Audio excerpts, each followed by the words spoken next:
Hello and welcome everybody to the NDTV Grundfos Mission Energy Sessions on this World Environment Day. We do want to make energy efficiency the real buzzword. This campaign over the last few months, we've been focusing on the need for everyone to act now if India is really to become energy secure, and that's obviously one of our biggest problems. So we've been highlighting issues and interventions in the field of energy efficiency. We've been trying to make a difference on the ground as well by demonstrating how each and every one of us has the power with our Mission Energy Challenge here. We've got 100 contenders, 4 categories, working towards reducing their energy consumption over 2 months and figuring out how they can actually benefit by the savings. The idea being that each and every person at their individual level can take positive actions. Now, we're very happy to all of our partners, Grundfos, Knowledge Partner CII, Content Partner Terry, Energy Efficiency Partners, Shakti Sustainable Energy Foundation, AEE as well, for helping implement these campaign initiatives and increase the reach of the campaign and provide invaluable expertise over these sessions. Now today, 3 sessions, we're aiming to discuss and highlight various aspects of energy efficiency such as policies and recommendations and innovations, intelligent ideas that each and every one of us again can start to implement. And we hope to crack the energy code in this first session and understand how we can take energy from a cost to being an asset. Now, we are fortunate to have an absolutely fantastic panel, and we also have some really esteemed guests here in the audience as well, whom I am going to be continuing to turn to and get takes from. The idea is that let's see if after the next hour or so, we can actually come up with some of the suggestions. We do have a new government. We have a government which has already come in and said, we would like to take major initiatives in these areas, such as energy. We've got now a collective, unified ministry in a sense. Lots of changes happening. Can we help guide those changes and put forward some of the specific recommendations that can then be an asset? So that's what we're going to try and do. So let me dive straight into it by welcoming, well, as I said, this is an absolutely fantastic panel. Naina Lal Kidwai, Executive Director, Country Head HSBC, former President FICCI. Thanks so much, Naina, as always, for being with us. Saurabh Kumar, Managing Director of Energy Efficiency Services. We'll also talk about some of the financing that could perhaps help in all of this. Money is always important. N.K. Ranganathan, a Managing Director of Grundfos, is one of our partners in this entire initiative, so thanks a lot for being with us. Krishnan Dhawan, CEO of Shakti Sustainable Energy Foundation. We'll be looking forward to getting some of your insights. Miriam Ahmedad, Director, Sustainable Habitat Division at TERI. We have Chandra Bhushan, who's DG at CSE. Great to have you with us again. And Biroz Ghazzar is the Head Sustainability at Mahindra & Mahindra. So what would be some of the basic things that you would look at? Then why don't I start with you, and I'll get opening comments from everyone. Well, first and foremost, it has to be about pricing energy right, because what you get is through subsidies, a true distortion of what the right price of energy is.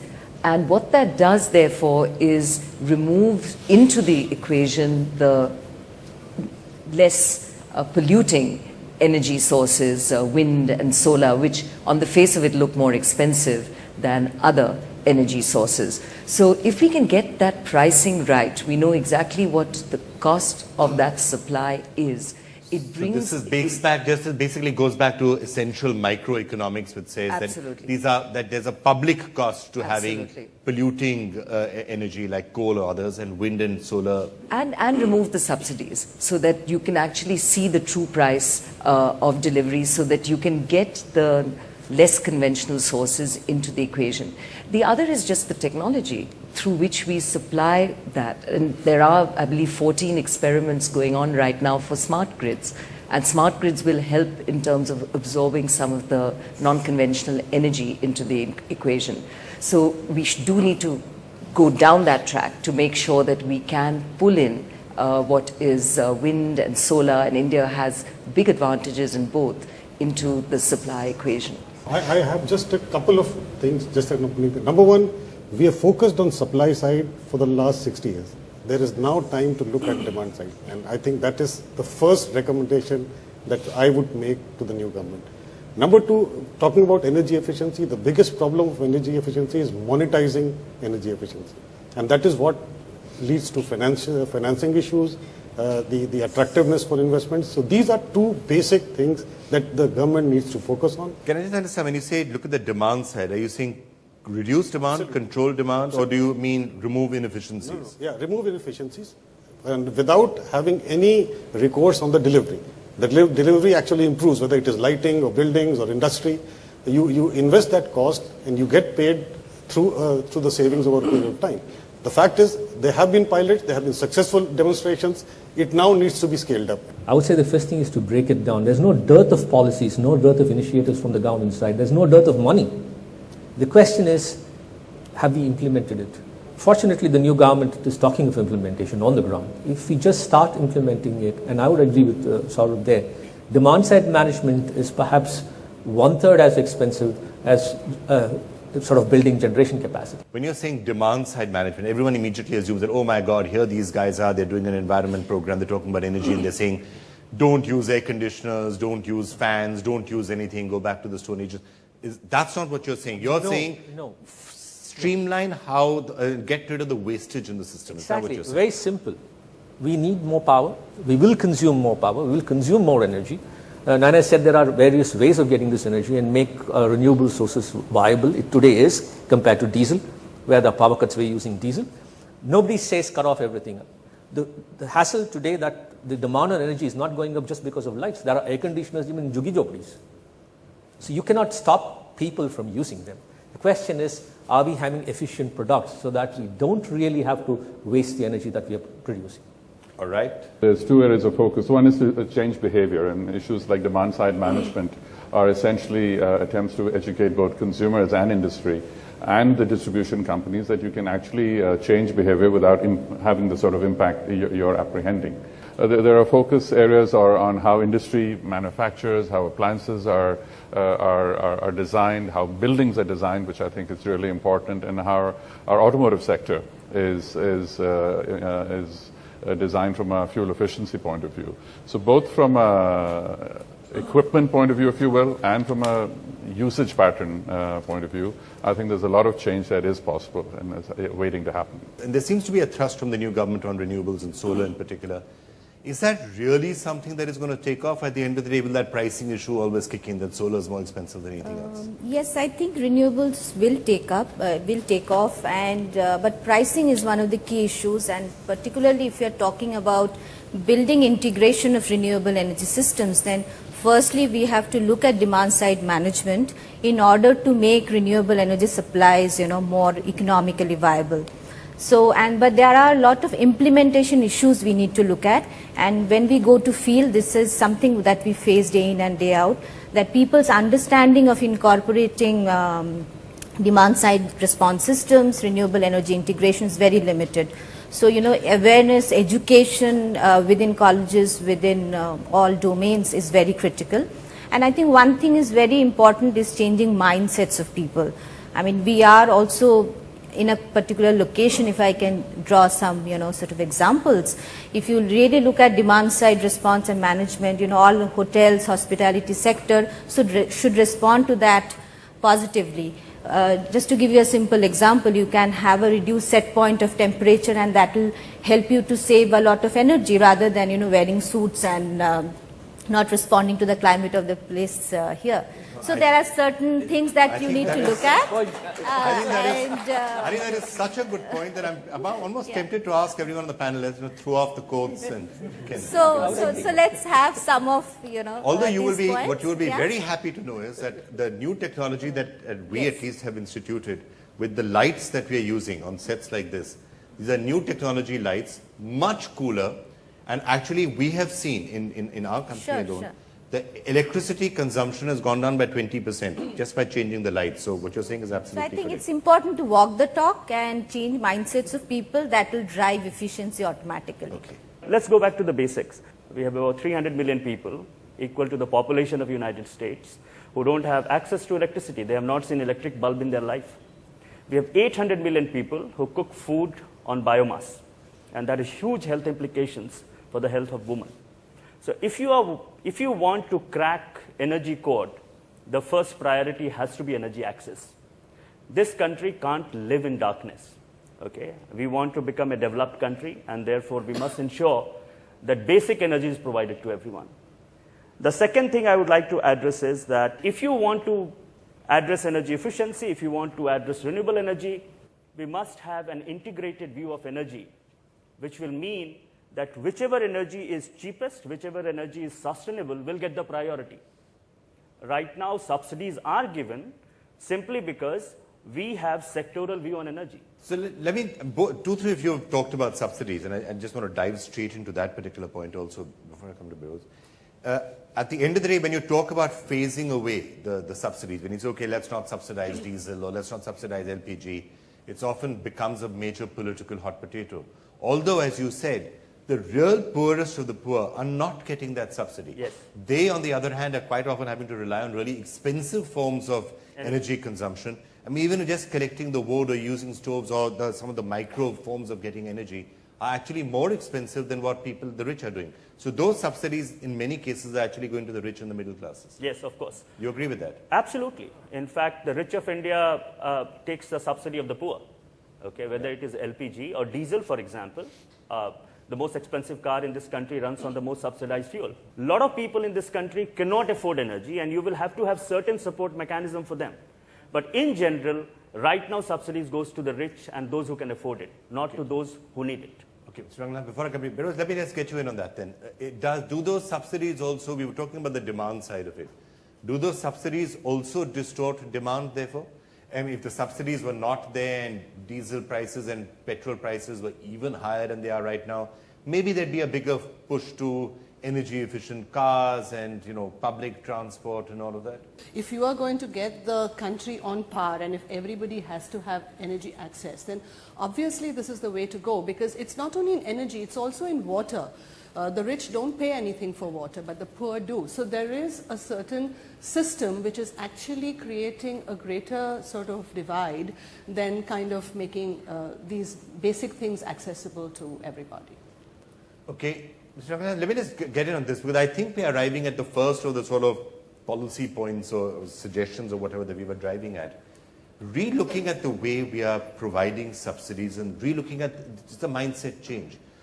We are actually, when we think we're giving subsidies, we are actually quite often giving it to the rich and not to the poor. Yeah, most of the poor don't, but some of the urban poor do. It's where you don't have access that they don't get. But where there is access, you do get the part of the subsidy. But I do agree that subsidy on diesel should go. There's no reason for why that should be there. But having said that, we are, as far as petrol goes, almost paying international prices. I don't think we're too far off. And I will also reiterate that we will not get out of our dependence of fossil fuel in the next 20, 30 years. Absolutely. So if you think that renewables will replace everything, it won't. And the third thing that I would look at is that the way we look at costing, somehow we have the traditional sense of costing, and that changed during the opening show that one Mr. Patra, when he presented his microgrid system, where he looked at opportunity costing. What is the current payout by the people who are using fuel? What kind of fuel? It could be kerosene, it could be diesel, it could be firewood. And what is the cost of health, and what is the cost of keeping their environment clean? And he equated that to having microgrids, and he gives out a 150 rupee package, a 250 rupee package of solar energy, which to them has not increased their cash outflow, but has improved their whole ecosystem. May I? Yeah. So, although, as was said, petrol may be nearing parity, but we've had a serious problem with diesel. And I think over the last few months, that's slowly going away. But I think there was a time where more than 50% of the cars being bought in this country were diesel, mainly because it still is. But I think as the diesel prices have gone up, the Indian buyer is very aware, and it is changing patterns, and that we still have a ways to go. And even for corporate users, I think putting on or switching on your diesel generating set was a very easy option, and it wasn't that expensive an option. And I think the increasing price of diesel, I find with industry, is forcing people to think about efficiency, about alternative sources.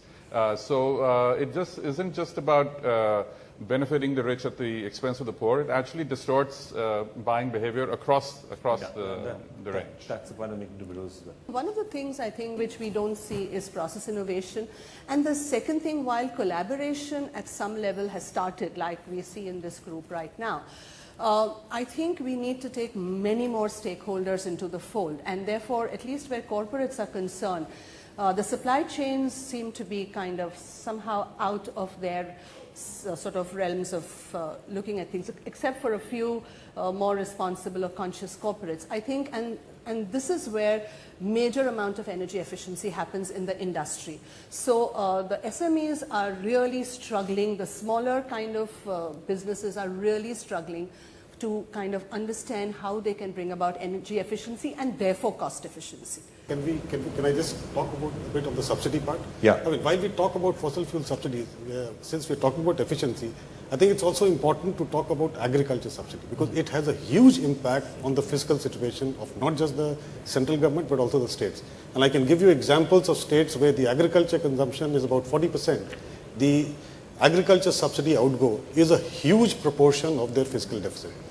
And it goes to farmers. Nobody, I mean, and that's a huge, and because the power is free to the farmers, there is no incentive for him to invest in efficiency. And actually, the distortions which that kicks off are separate, because if you've got absolutely free power, you can run your DG set 24 hours a day. Sometimes you're pulling water, groundwater out more than you actually needed because you don't think it's actually a waste. And as a result of that, if you look at states like Punjab, the groundwater is going down. Yeah. So the distortions that come in are sometimes one thing leads to another. There is an opportunity also there. There's an investment opportunity there that if you can reduce the consumption, you can reduce the subsidy bill, and you can have the private sector come and invest in these efficient pump sets. So that's something I think needs a very strong focus from the government's point of view as far as agriculture subsidies are concerned. Fair enough. Nena, industry. There are two areas here. One is industry by itself, given energy shortage, let alone cost of energy, has a for-profit motive in reducing its own energy bill.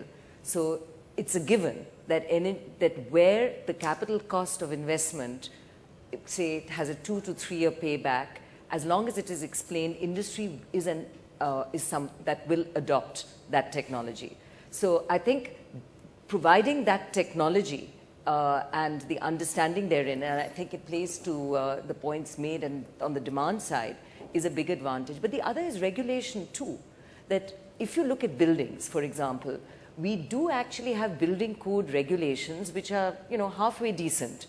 The issue then is, why do we not get adequate compliance to that? Why can we not ensure that our buildings, which are amongst the biggest users of energy, all work to a minimum standard which saves us as a country? And I think it goes then to the whole area of skill and skilling. Do we have enough auditors?